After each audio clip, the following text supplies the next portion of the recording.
Well, hey there, I'm Joshua Johnson. It's great to be with you on this Monday, May 23rd. And tonight, we're talking about President Biden and China. The president says the U.S. would defend Taiwan if China attacked it. What kind of reaction is that getting? And how likely is an attack anyway? The midterm primaries continue this week, including in Georgia. The governor's race there remains fascinating, with former Vice President Pence stumping for Governor Brian Kemp and former President Trump backing Kemp's challenger, David Perdue. We've got a preview from Atlanta. Plus, a damning report calls out the Southern Baptist Convention for mishandling and covering up sexual abuse allegations. We'll have reactions and next steps from the denomination's president, Pastor Ed Litton. And baby formula's on the way. More than 37 tons of formula just arrived in the U.S. How long will Operation Fly Formula take to restock shelves nationwide?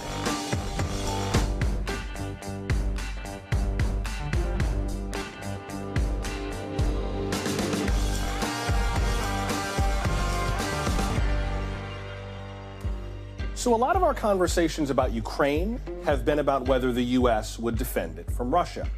Well, today, there's a somewhat similar conversation going on about the U.S. defending Taiwan from China. It's happening as President Biden's first presidential trip to Asia is ending. He will hold a Quad summit with the leaders of Australia, India, and Japan. Now, during a joint news conference with Japan's Prime Minister Fumio Kishida, the president raised some eyebrows when he said this. Are you willing to get involved militarily to defend Taiwan if it comes to that? Yes. You are? That's the commitment we made. We agree with a one China policy. We signed on to it and all the attendant agreements made from there. But the idea that it can be taken by force, just taken by force, is just not appropriate. Yes, and did not blink when he said it. Now, the White House later clarified that the U.S. policy on Taiwan and China has not changed. Taiwan welcomed President Biden's comments. China warned the U.S. not to get involved. Taiwan is a self-governed island next to China. You see it there on the map. The Chinese government claims the island as its territory.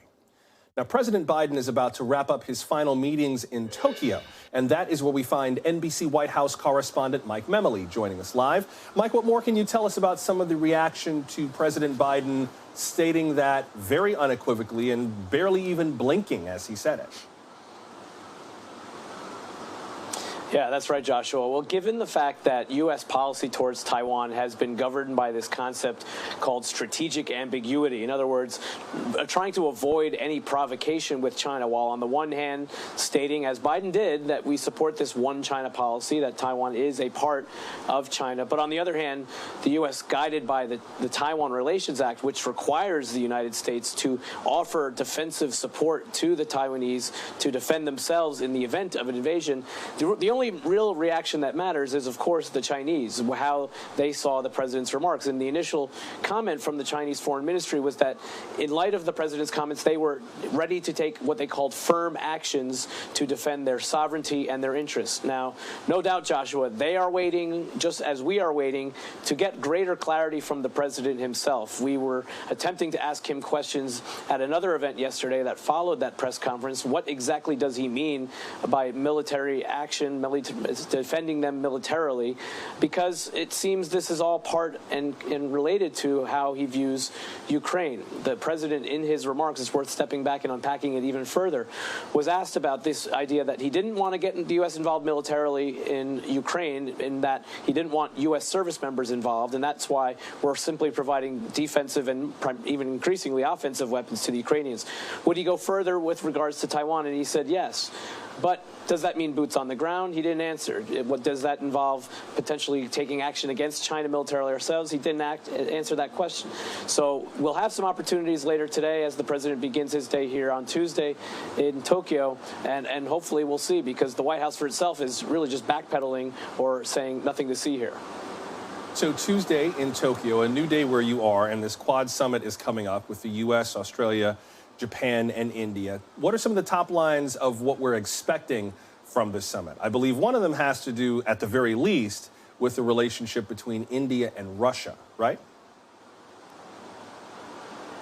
Yeah, that's a significant part of it. And it's important to also point out that this idea of the Quad, it's a sort of an ad hoc arrangement that's only come about in the last few years. It's another attempt of many by the United States to really deepen our connections in what they like to call the Indo-Pacific region. So it's the leaders of India, Japan, and Australia meeting with the president. For only the second time is this summit happening in person here in Tokyo today. And so the goals, as the White House has outlined them, are on a range of issues, including climate change, including an announcement they're going to be making about STEM education, increasing access within the populations of each country to advanced degrees within the other countries. But you mentioned Russia looming large, as it has over this whole trip, because India, as among those democracies that the president has tried to enlist in taking a firmer stand against Russia because of their invasion in Ukraine, has been reluctant to do so. In fact, we've seen Indian officials meeting at a high level with their Russian counterparts still. And so as they meet as a group, we're more interested in the side-by-side meetings that are going to be happening, including a bilateral meeting between President Biden and Prime Minister Modi, when surely the White House will certainly be hoping to gain more commitments from the Indians to join the West, join the rest of our allies, including Japan, in taking a much tougher line against Russia. And Mike, what else would you say were the president's accomplishments from this trip? It seems like he did a great deal of things and has had a lot to deal with on the agenda, especially in that particular part of the world. What are some of the big accomplishments that he's bringing home? Well, Joshua, it really is striking how much of what the White House feels it accomplished on this trip has to do with domestic policy, the domestic agenda, primarily the economy. This is an issue that the president is really facing strong headwinds at home, given inflation, given the high cost of gas. And so we saw over the course each day of this 5-day trip, the president making a number of announcements about improving the economy at home, whether it's touring a Samsung plant where there will be a similar one built in the state of Texas, or with the CEO of Hyundai announcing plans for an electric vehicle plant in Georgia. This is something that the White House has tried to show throughout the president's time in office as it relates to foreign policy, that democracies need to show that they are delivering for their people in order to sort of win the 21st century, as the president likes to put it. So that's, I think, what the White House would point to. But of course, there are still significant obstacles that this trip has also been underlined. The White House announcing yesterday an economic framework, the Indo-Pacific economic framework, not quite a trade deal, but one that would be attempting to, again, further enlist our support with democratic allies in the region on core principles. But there are no binding commitments, though. And we also heard from the Commerce Secretary, Gina Raimondo, who's traveling with President Biden, that, yes, for all that they feel that they've done on this trip, there are continuing to be lockdowns in China, that they are still working to deal with supply chain challenges moving forward. As the Commerce Secretary put it, we're asking patience of the American people. We know that's a difficult ask at this moment, but we expect that they're resilient and willing to give us that time. Joshua? That is a big one, Mike, that you mentioned at the end, those economic relationships. China has definitely been trying to shore up and increase its economic relationships, not just in that region, but around the world. So I think it's understandable why the U.S. would try to do much of the same. Thank you, Mike. That's NBC White House correspondent Mike Memoli starting us off tonight from Tokyo. Let's continue now with Michael Maza, a non-resident fellow at the American Enterprise Institute. His research areas include China, Taiwan, and U.S. Asia-Pacific defense policy. Mr. Maza, welcome. Good to have you with us. Well, thanks for having me.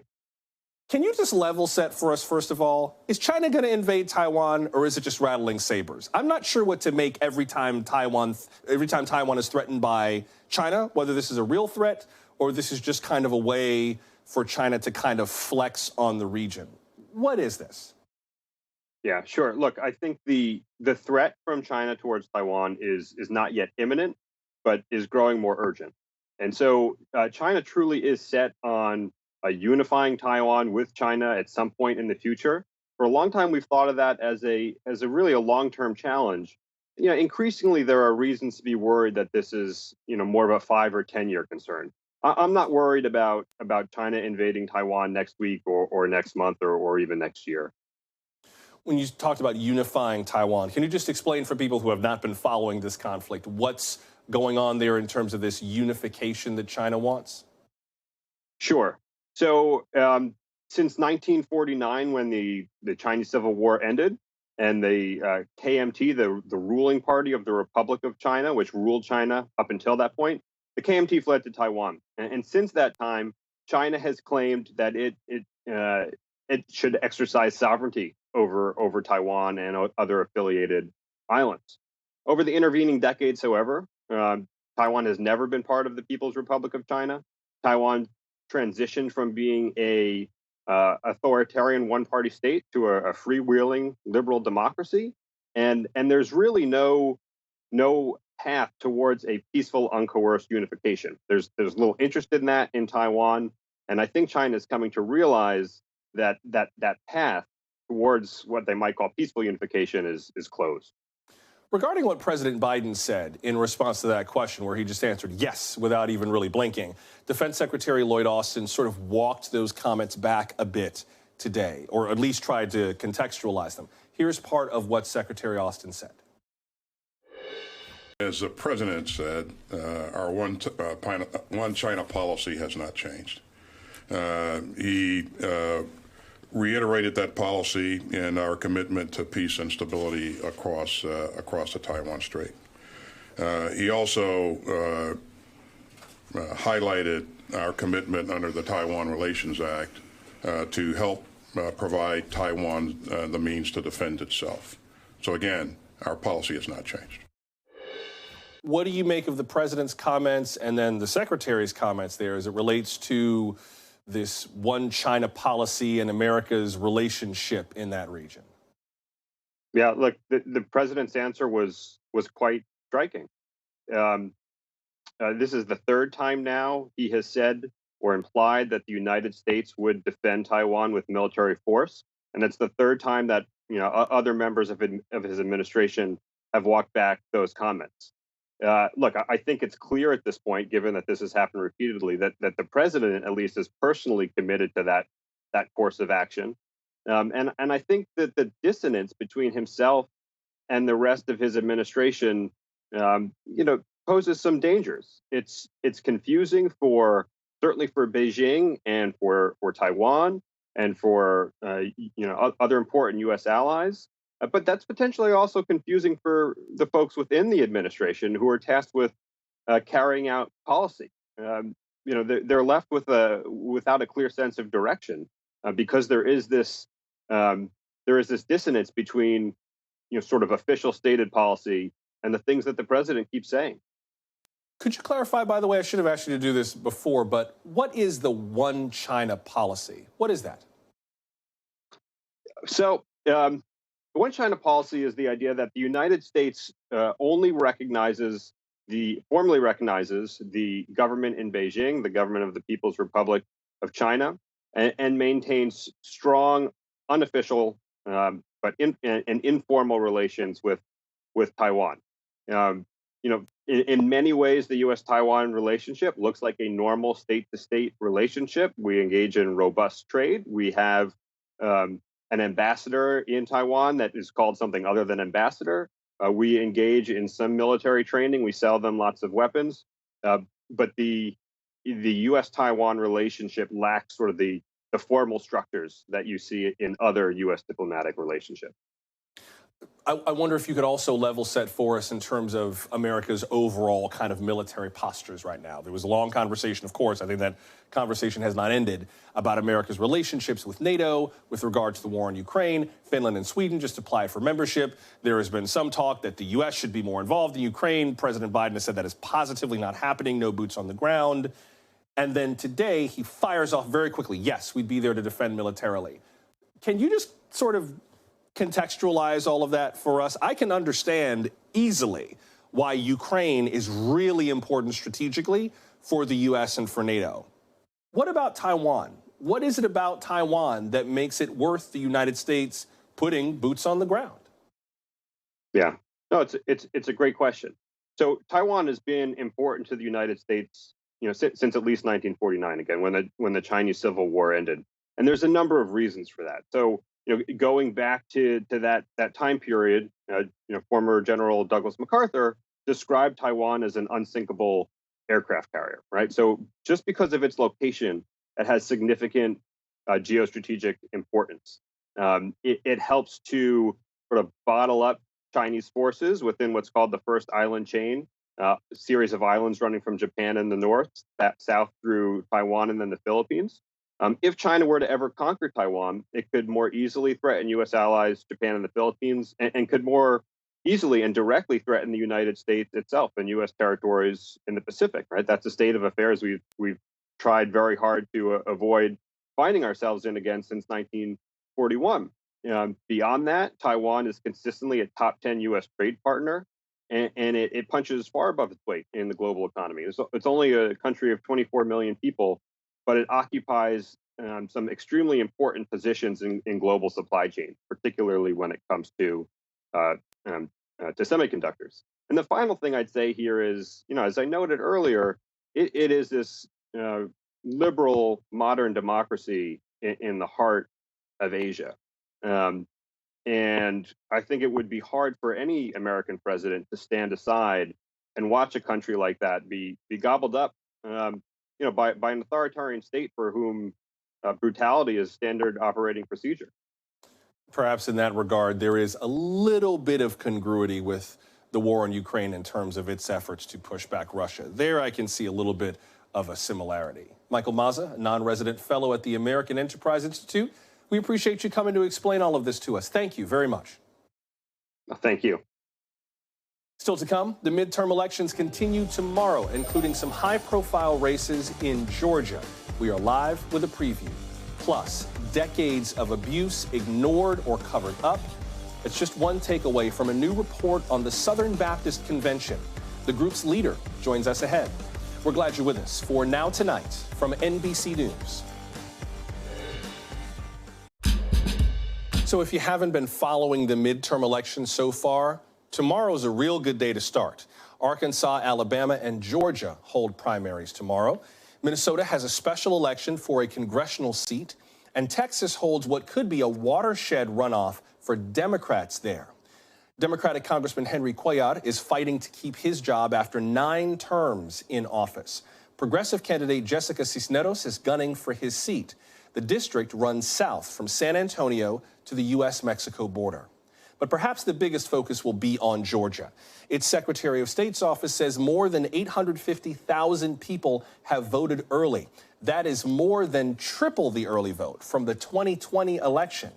Those early votes include nearly 500,000 Republicans and nearly 370,000 Democrats. Joining us now is Greg Bluestein, a political reporter for the Atlanta Journal-Constitution and an MSNBC political contributor. Greg, let's start with those early voting numbers. What does that tell us about tomorrow's primary? I presume it more directly means there's just a ton of interest in this race for a whole lot of good reasons. You're exactly right. It means that there's a tremendous amount of interest and enthusiasm to vote in the Republican primary for governor and U.S. Senate. Governor Brian Kemp has gotten all his supporters energized, and David Perdue has this Trump-backed challenge that Kemp is trying to fend off. A significant number of Democrats are also crossing over, because in Georgia you can do that. They're crossing over and voting in the Republican primary. About 8% of voters in the Republican primary polled Democratic ballots just 2 years ago. So that shows you there are Democrats trying to influence the outcome of this race as well. And frankly, for Democrats, there's still a lot at stake, but there's not a competitive battle for Stacey Abrams. She didn't draw an opponent. And Senator Raphael Warnock, he did not draw a viable contender against him. So there's less of a reason for Democrats to surge the polls because there's no marquee matchups at the top of the race for them. Greg, lean into what you just said. You said some people are crossing party lines to vote in the other party's primary. Dig into that a little bit more. That sounds like the kind of thing where that could either be sending a political message or making a whole lot of political mischief. What is that? Yeah, and it could be a little bit of both. I mean, Democrats think about 35,000 reliably Democratic voters who they expect to vote Democratic in November have crossed over and voted in the Republican primary. Some of them could be doing it strategically, trying to vote for whoever they think will be a more vulnerable, more an easier opponent for Stacey Abrams to beat or for Raphael Warnock to beat in November. But some of them might just be voting against the Trump-backed candidates. And we've talked to anecdotally, a number of Democratic voters who say that they're just crossing over to vote against whoever Donald Trump endorsed because they can't stomach any sort of chance of a Donald Trump-backed contender winning the November election. Let's talk more about that, particularly with the race for governor. We mentioned that the former VP, Mike Pence, campaigned with Governor Brian Kemp, the incumbent, running for re-election. President Trump has supported David Perdue, Governor Kemp's opponent. There is some polling that shows Governor Kemp with an edge over Perdue.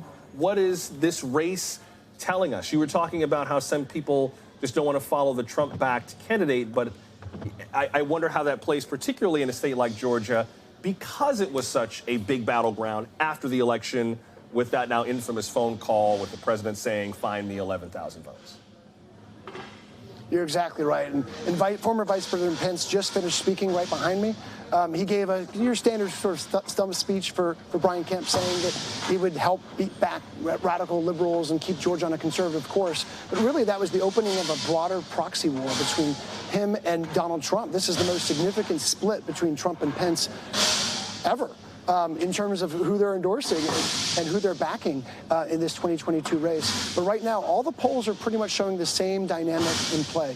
Brian Kemp is in the high 50s, even low 60s. That's well above the 50% margin he needs to avoid a June runoff against David Perdue. And David Perdue, he's in the 20s, 30s, low 40s in all these polls. Even David Perdue's allies can see that it would be a long shot. It would take a lot to have him score an upset victory. Stacey Abrams has been really gunning for this opportunity ever since the last time that she ran. And she made a comment that's been getting a lot of attention, some criticism. Here is what she said. I am tired of hearing about being the best state in the country to do business when we are the worst state in the country to live. When you're number 48 for mental health. When you're number 1 for maternal mortality. When you have an incarceration rate that's on the rise and wages that are on the decline, then you're not the number 1 place to live. Now, Greg, could you just kind of contextualize that a bit? I know some people have been criticizing her for saying Georgia is the worst state in the country to live. But these are not new themes for Stacey Abrams. She's been talking about these kinds of inequalities in the state of Georgia for quite some time, including the last time that she ran. So how is this playing on the ground? Yeah, she's given variations of those remarks, but she's never said it in such a sharp way of Georgia being one of the worst places to live. And, you know, when Republicans and her other opponents, when they weaponize this, they're not going to play the full quote that we just heard. They're just going to play that snippet about her saying it's the worst place in the nation to live. And already we even heard just tonight, just a few hours ago, we heard Mike Pence invoke those comments. This is going to be something that Stacey Abrams is going to hear on the campaign trail. We're going to hear in ads from Republicans who say that, hey, if you don't like the state, why are you running? But of course, as you mentioned, she's evoked similar themes throughout her 2018 and her 2022 campaign, saying that Georgia should be better at mental health, should be better when it comes to incarceration rates, should strive to be better when it comes to maternal mortality rates. All those issues that she's put at the center of her campaign, that is sort of what she was evoking. A few more quick races before I have to let you go. The Secretary of State, Brad Raffensperger, who oversees elections in the state of Georgia, is on the ballot tomorrow running against Congressman Jody Hice, who was endorsed by President Trump. Obviously, Secretary of State Raffensperger had to deal with that whole controversy and defend his office in terms of the way that they counted the ballots in 2020. What do we expect in that race? You know, a year ago, pretty much everyone in Georgia, even Raffensperger's supporters, counted him out, thought that he would be this sort of pariah among Republicans, that he had no chance. Even mainstream Republicans were kind of steering clear of him.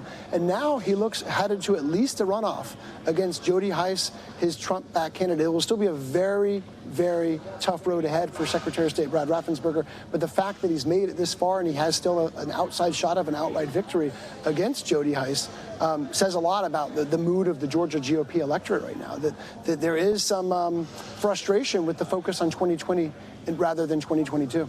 And what's the mood with regard to NFL legend Herschel Walker, who is running for Senate? It looks like, at least according to the polls, that he may be the choice going forward. Of course, we'll see what happens tomorrow. But what are we expecting from that race? And how has his image as a candidate sort of evolved over the last few weeks?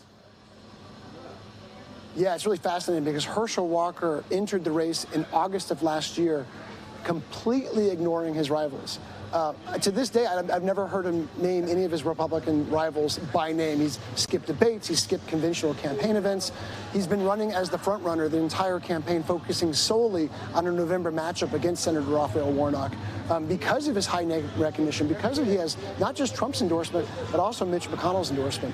But things are going to change dramatically for him. He's about to face the full brunt of the Democratic campaigns of Raphael Warnock and all of his allies. And of course, Raphael Warnock is not just a magnetic figure, one of the nation's leading Democrats, but also one of the nation's leading fundraisers. He's amassed a giant war chest. He's set all sorts of records in fundraising, and he'll have a lot of resources which to use to counter Herschel Walker's messaging. Greg Bluestein with the Atlanta Journal-Constitution. Appreciate you walking us through tomorrow's races. Greg, thanks very much. Thank you.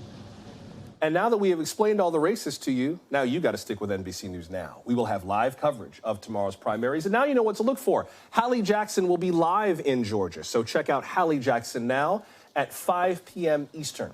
And at this time tomorrow, Chuck Todd and Kristen Welker will have live special coverage of the midterm primaries. We'll be watching the results, making projections as best we can. I'm heading to Washington to help break down some of the big races with them from the Bureau there. So join us tomorrow night, starting at 8 p.m. Eastern, here on NBC News Now. Up next, a new report on churches covering up sexual abuse claims. This time, it's not the Catholic Church, but the Southern Baptist Convention. The president of this massive denomination responds to this scathing report just ahead. Stay close.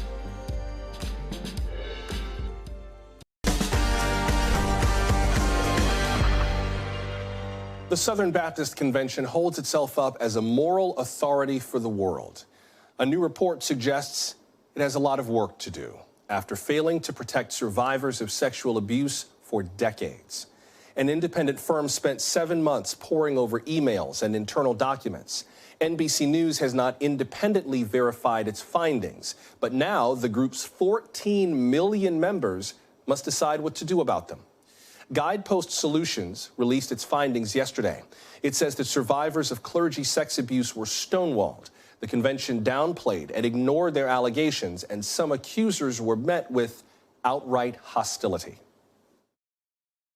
Joining us now is the Reverend Dr. Ed Litton. He's the president of the Southern Baptist Convention and the lead pastor of Redemption Church in Mobile, Alabama. Pastor Litton, welcome. It's good to see you again.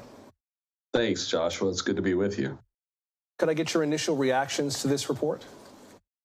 Devastation. It is. It's really been a shock to people personally, me personally, and it's been the kind of thing. It's beyond what we anticipated this would be. So there is shock. We're dealing with the report now, looking at it and learning, and it's absorbing and setting into our thinking now. And this is a tough period. I would say probably grief is one of the best ways to describe this. What are you the most grieved by? I'm still reading through the report myself, but there are so many aspects of this, from just the accusations to the cover-ups to some of the litigiousness inside the convention to sort of avoid dealing with all of this. What hits you the hardest right now? Well, the reality that people who have been sexually abused would come forward, which takes a tremendous amount of courage, and to be treated the way that people have clearly in this report been treated. And so that's grievous in and of itself. And by the way, let me say this, their persistence is one of the reasons this report has made it to the light of day. And the light of day is what we need as a convention of churches. This convention said we want to know the truth, and we want to know what actually happened. And because of their courage, and because of the courage of Southern Baptist in convention last year in Nashville, we have this report before us, as grievous as it is. I wonder what you make of some of the cover-ups that were described in the report. I was reminded of that line from John chapter 3, that men love darkness rather than light, lest their deeds be exposed. What do you make of some of the darkness that surrounded the exposure of what had been going on in Southern Baptist churches over these last decades? Well, I think we get lost in the sense of power and having that kind of authority in leadership. And what happens is our heart becomes darkened with that. We think the institution needs protection. And in fact, we forget what Jesus told us, and that is that people are more important than institutions. And I think about, you mentioned John 3, I think about Luke chapter 12. And there in that passage, first 5 verses, it clearly says that what is whispered in the back room will be shouted from the housetop. What's said in darkness will be brought out into the light. And so this is an important moment for us. It's a painful moment, but it is essential for us to create a place where people are safe. Safe to report, safe to bring their children, safe to, but right now the most important thing is that we respond properly and make changes. We have systemic problems, which is very clear in the report. With regard to those changes, last time you and I spoke, it was very early in your tenure as president of the convention, talking about some of the cultural changes that had hit in terms of the politics of the day and how they were manifesting within the Southern Baptist Convention. You have said that you are going to serve one term and then not run for re-election so you could focus on racial reconciliation work. But I could very easily see the existing leadership of the SBC re-establishing some of the old ways, some of the old denial, and just letting this be an exercise that was well-intentioned and then never goes any further than that. How confident are you that the denomination is going to do what needs doing after you're out of the presidency? Well, we're a convention of churches, which means we are a bottom-up organization. And this is so important to know. I think this is the reason why the people from the bottom up said we have to understand this. We have to see the truth. It's got to be brought out to the light of day. And they are the ones responsible for electing the next president. They are the ones responsible for making sure that these processes are followed through. The next president will have to appoint a task force, as I did, that makes sure that all these things are implemented. I think the mood of Southern Baptists today is grief, but I think very soon that's going to turn into determination. And in our meeting in Anaheim, the task force that I appointed will bring these recommendations forward to become actual actions that begin to change. What we have is a cultural problem, and the culture has to change. Let me read you an email from one of our viewers about what's in this report. Matt writes, "It absolutely breaks my heart. I grew up in Southern Baptist churches, was baptized in a Southern Baptist church, met some of my closest childhood friends in Southern Baptist churches. It just goes to show you that you never really know everything that's going on, and that even the church isn't perfect. It's made up of people, flawed people, who are sinners and are capable of horrible things." Matt goes on to write, "I think the mass exodus from Southern Baptist churches will do everything to get them to reform. Many churches have and will continue to shutter as people leave in droves, which is what they should do unless each church renounces its former behavior and promises and delivers change." Matt, thank you for sharing your thoughts with us. Pastor, what do you say to Matt? I cannot argue with Matt. I think Matt makes some very important points in that letter, in that email. The truth is every church is autonomous in the Southern Baptist Convention, and every one of them cannot turn a blind eye to this. We've got to take this seriously, and each church is going to have to take a stand on this issue in their community. Because, and by the way, prepare and to be trained and to learn how to make our churches a safe place.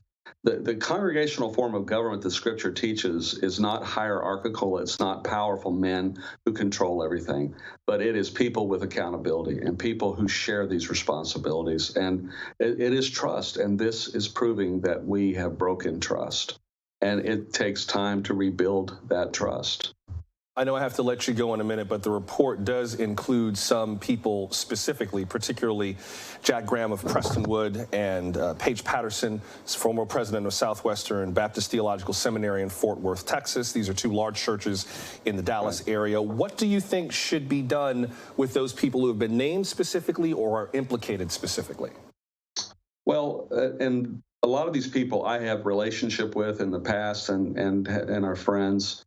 I think the thing that is important to know is that this is a report from a reputable investigative firm, and they have done a fantastic job of crossing the T's, dotting the I's, and researching all of this. And it is painful to see your name in print, but the reality is we're hoping and praying that this will cause change, first in the heart, for all of us, and that change ultimately will be translated into seeing that we're all, like you said, we're broken sinners. Leaders are, people are, and we can't pretend to be otherwise. And so this is a beginning point for us. I have hope that we will see a better future because of this, but right now we have a lot of difficult things to do. And when we gather in Anaheim, we will begin that process of doing these difficult things. And forgive me, Pastor Litton, I have to ask for the record, is there anything with regard to these allegations that might involve you as the investigations go further forward? Or are you confident that this does not involve you? Well, only in the sense that my involvement in the whole investigation has been to appoint the task force that would choose the investigative firm and going forward. But no, there's no involvement in this, because once I did my part of this job as president of the SBC, the work moved forward, and here we stand today. The Reverend Dr. Ed Litton is the president of the Southern Baptist Convention. Pastor Litton, I appreciate you talking to us about this very difficult subject. Thank you, sir. We appreciate it. Thank you, Josh. We'll get to some of today's other top stories in a moment, including a live report from Kyiv on Russia's continuing attacks in eastern Ukraine, and the push to get baby formula that just arrived in the U.S. onto store shelves.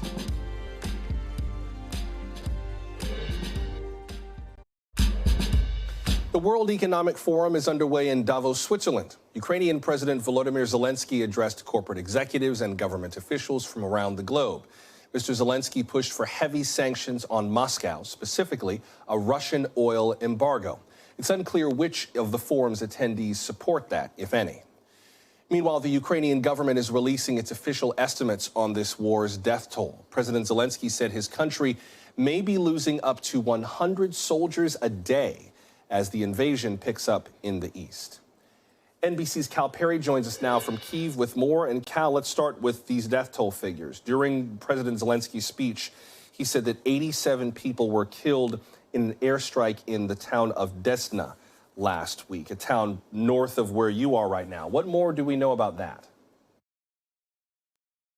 Yeah, so this strike took place last Tuesday. Initially, the reports were that at least 8 people were killed, though there was a great deal of suspicion that the death toll would have been much higher because we were unable to film there. We're still unable to film at this site, which would lend one to believe that this site did have a military aspect to it. At least 87 killed, according to the president. Again, these are initial figures, and we don't know exactly what the target is, other than to say that Russia last week claimed they had hit some kind of military arms depot, and we believe that these attacks are connected. It kind of shows you that this air campaign, is continuing across the country. If it turns out, in fact, that 87 people were killed in this attack, it'll become the single deadliest attack since the war began, Joshua. With regard to the war, President Biden referenced it during his trip to Asia. Here's part of what President Biden said. I believe what Putin is attempting to do is eliminate the identity of Ukraine. The identity. He can't occupy it, but he can try to destroy its identity. And the reason I bother to mention that is he has to pay, and Russia has to pay a long-term price for that in terms of the sanctions that have been imposed. Now, President Biden was saying this to leaders in the East, in Asia. Talk about that strategic piece of it, the pressure that leaders in parts of Asia have been or have not been putting on Russia with regard to this war. India's relationship with Russia is going to come up as a key topic of this Quad summit that's taking place.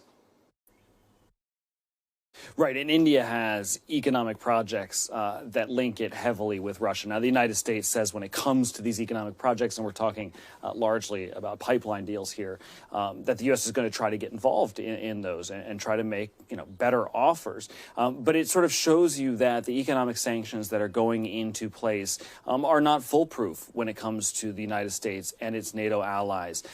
There is a market out there that some countries will go to when it comes to Russian natural gas. When we talk about sort of the NATO allies, and we talk a lot about Finland and Sweden and Russia cutting off supplies, energy supplies to those countries, there are other customers around the world. And this, I think, is what President Biden is now sort of wading into, is this world that will buy oil cheaper than what it is at on the international market. And this is the thing that many people believe, certainly the Pentagon believes, that's keeping the Russian war machine going, that's keeping Russia's ability to replenish its military supplies. There is no replenishing some of these battlefield losses, though, that should be said. And Western officials say that Russia is paying a heavy price on the battlefield. But economically, the global picture is a more complicated one, Joshua. Let's update this war crimes trial that was held in Ukraine. The Russian soldier who was involved was given a life sentence today for killing an unarmed Ukrainian civilian. This is Ukraine's first war crimes trial since this invasion began. Meanwhile, there were some questions about what would happen to the Ukrainian soldiers who were in that plant in Azovstal that was under attack by the Russians.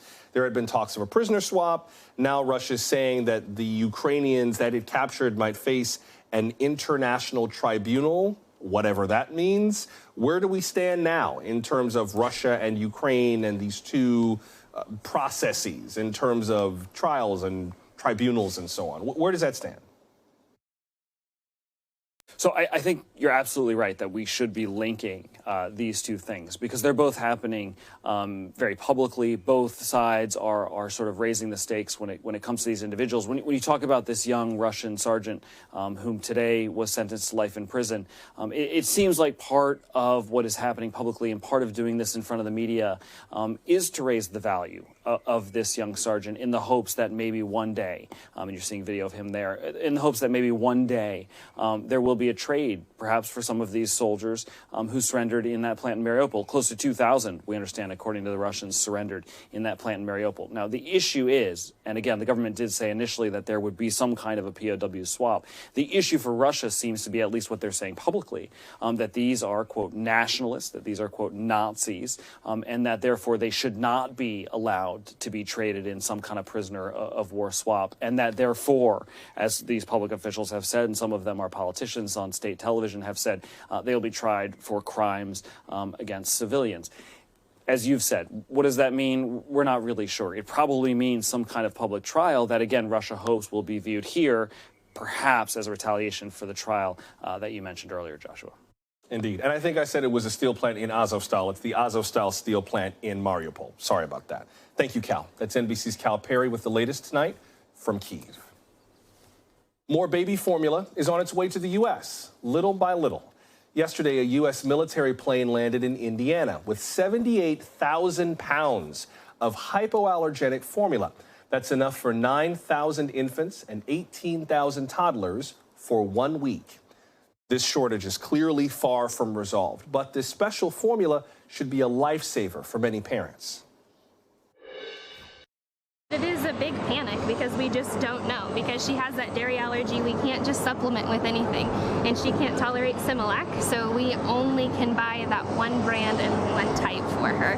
Or she doesn't sleep and she's in excruciating pain. So it's a battle and it's a terrifying feeling to know that you can't find it. And it's known how desperately it's needed. So I personally think that it'll be distributed quicker than what we think, I hope, because I know several moms and babies around the world need it. An administration official says another flight from Operation Fly Formula will arrive just outside Washington, D.C. in 2 days. That shipment is bound for Pennsylvania. Still ahead, Johnny Depp's defamation trial against Amber Heard is entering its final week. We'll have more on where things stand and the familiar face who's preparing to testify. Before we go.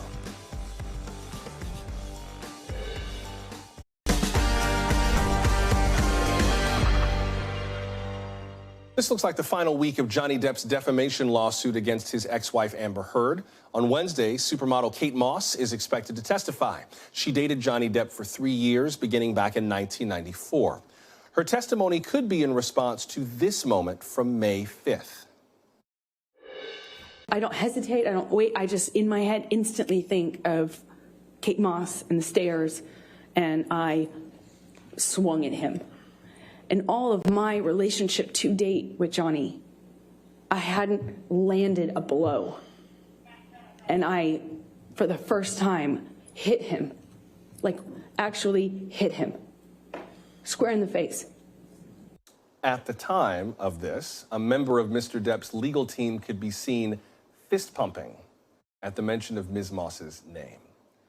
Joining us now is Kristen Givens-Feeden, an MSNBC legal analyst, civil rights attorney, and former prosecutor. Could you give us a little more context behind that thing about Kate Moss and the stairs? What's that about? Yeah, so what happened was, as you mentioned, Ms. Heard testified that she was kind of recounting something that happened in March of 2015, a fight where she had punched Johnny Depp because she was fearful that Johnny Depp was going to shove her sister down the stairs, very similar to the way that he allegedly shoved Ms. Moss down the stairs. Now, the reason why the legal team on Johnny Depp's side seemed really happy about that is likely because it's reported that Johnny Depp and Miss Moss actually have a great relationship despite their breakup and that they're very supportive of one another. So one can only imagine that Miss Moss would come in and testify that that never happened, that Johnny Depp never shoved her down the stairs, and that, Miss Heard had no basis of saying that. Well, why is that important in this trial? Well, what it does is it doesn't prove or disprove the elements of this case, which is whether or not Johnny Depp was abusive towards Miss Heard. But what it does is it really calls into question Miss Heard's credibility as a whole, because if she's alleging one thing that really isn't true, what else is she being dishonest about? And that's something that the jury is going to have to deliberate about. And so that honesty, dishonesty, as the jury would determine it, would discern it, bears directly on the defamation claim at the bottom of all of this. It's about kind of trying to figure out what the relationship really was and then how that relates to this claim that damaging information was put out into the public, right? That's how you got it. You nailed it on the nose. Essentially, what we're here to determine, what the jury's going to be able to determine, is whether or not Ms. Heard was in fact a survivor of abuse. And when one thing seems to be false, a lot of times the jury will completely discount the entirety of Ms. Heard's testimony.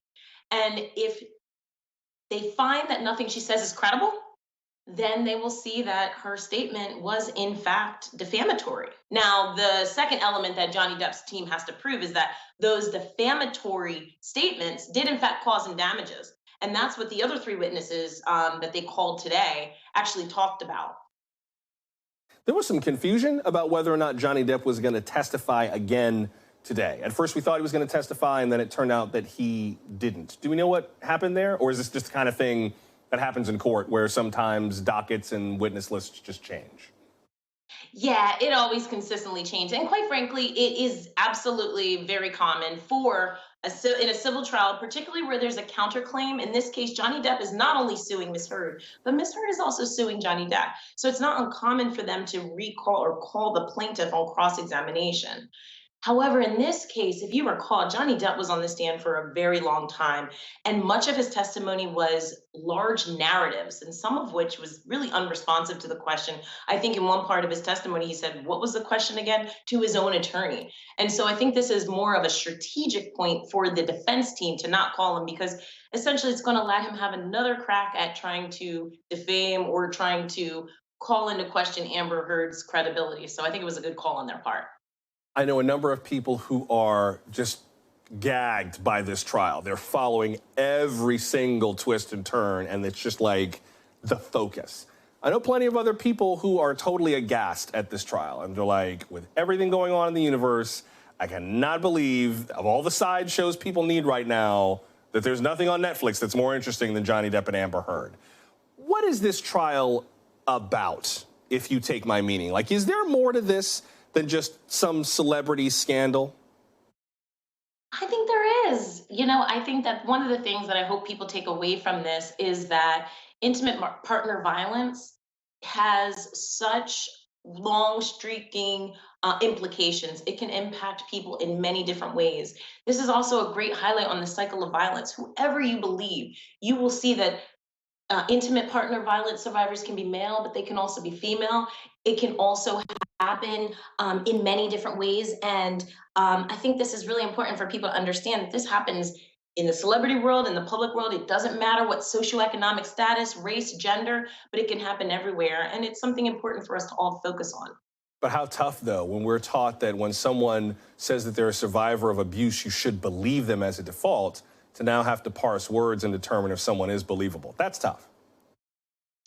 It's tough, but I think what the bottom line is here is that, Amber Heard's statements were very specific. She specifically said, basically 2 years ago, I became a public figure representing domestic violence, and I felt the full force of our culture's wrath for women who speak out. She didn't mention Johnny Depp's name. She didn't even refer to him specifically, and she didn't refer to a specific sense of abuse. Right. So what we also see here is the fact that all she was doing was speaking out in a generalized nature about domestic violence, and here she is attacked. I think that shows how our culture is. I think that, what she was basically talking about was that protection from abuse order that was taken out against Johnny Depp, that wasn't challenged, that she actually got granted. So I think that there needs to be some recognition that when survivors speak out, particularly if they're not pointing the finger, maybe they should be embraced. Kristen Gibbons-Feeden, appreciate you breaking this down for us tonight. Thank you very much. And thank you for joining us. Come on back tomorrow night for our live special coverage with Chuck Todd and Kristen Welker. That Meet the Press primary night special is tomorrow at 8. If you're voting tomorrow, let us know. We are at NBC Now Tonight on social media. You can also leave us an email or a voicemail. Until we meet again, I'm Joshua Johnson. I will see you tomorrow from Washington. Good night.